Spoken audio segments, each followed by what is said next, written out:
I'm Sandy. And I'm Elizabeth. And we're here with the Sidekick to talk to the co-editor-in-chiefs of the Roundup Yearbook to see how their progress is going as they approach their final deadline. I'm here with Senior Emma Eel. She's a co-editor-in-chief of the Roundup Yearbook. Emma, what can we expect from this year's yearbook, and how is it different from past years? Last year we didn't have as much coverage, and this year we have like 3 times the coverage we had last year. And the photography is amazing, and the writing. So we focused a lot on the writing and photography at the beginning of the year to improve that from last year. And there are tons more people in the book than there's ever been. I'm here with Lauren Collison, co-editor-in-chief of the Roundup Yearbook. So Lauren, what were the goals for the yearbook this year? One of our main goals was to get everyone in the school to be in the book at least 3 times, and so we incorporated different design aspects and just had people take a lot more photos so we can get everyone in as many times as possible. Okay, thanks. Hi Cockbell, I'm Jenna Sadaman, your student life editor. I've been able to talk to Junior Lariette, Caroline Ward, and then the head director, Julie Strelo, about their upcoming trip to Houston and Galveston. Let's see what they had to say. Hi, I'm Jenna Sadaman. I'm with Junior Lariette, Caroline Ward. So Caroline, what specifically are you going to be doing in Houston and Galveston? Well, we're going to Galveston and we're visiting the pier and stuff, and we're staying in a few hotels because we're going to Galveston and Houston, and we're going to be competing, and we're going to the mall for fun, and we're going to the Houston Zoo. And what's one of your favorite of the 4 dances that you're doing? My favorite would probably be our production dance. It's like a money theme, and we have lots of props and stuff, and we've never really done something like it before, so it's really fun. And from the last competition, what do you have to work on? What was the judges' critiques?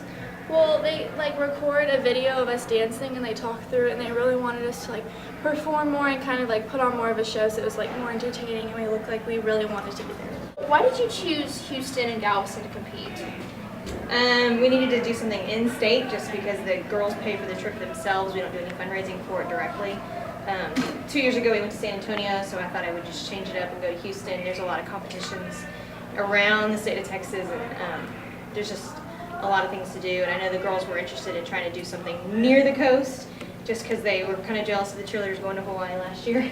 So they got to kind of choose and pick where they wanted to go, in a way? Well, yeah, I mean, it wasn't a sit down and vote or anything like that. I just kind of listened to the officers over the summer, and knowing what my options were, made the decision. So what's one of your favorite dances that you were doing, that they're performing? I like all of them. They're very different from one another this year, and I think that's really nice. And I choreographed one, and Miss Mitchell choreographed one. So, I mean, and then one of my best friends from college choreographed another one. So they're all have different meanings for me, and so it's hard to choose one. Thank you so much for your time. Hi Cowboys, I'm Stephanie Gross, and I caught up with Assistant Principal Melissa Arnold to talk about the CHS Learner Showcase, which starts at 5 p.m. on March 3rd. The Learner Showcase takes place during Texas Public Schools Week. It's what we used to call kind of the spring open house.